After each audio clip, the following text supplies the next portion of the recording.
Сәлем болашақ ана. Мен бүгін жүктіліктің бірінші аптасын айтатын боламын.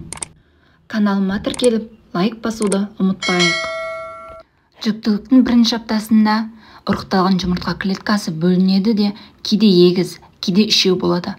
Бұл кез ұрықтың бірінші өмірі болып саналады. Зигота жатырдың түкшесіне түскенімен оның қабырғаларын әлі бекімеген кезі және ақырындап жатырға жылжиды. Жаратылысының бейкүнә тұлғасы белоктан қоректене отырып энергия алады. Осыдан кейін зигота жатырға түседі. Ол эндометрияға енеді. Бұл имплантация деп аталады. Міне, осыдан бастап құрсақ пен ана организмі арасында байланыс басталады.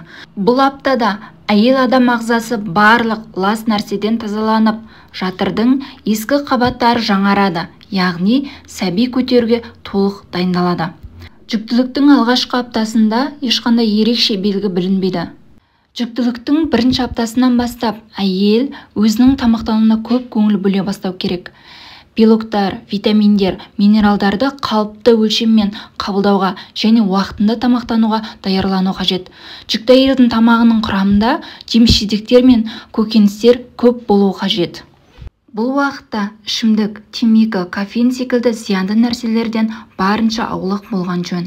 Ана денсаулығы болашақ сәбидің саулығына тікелей байланысты. Сіздермен болған доктор Нұрлаева.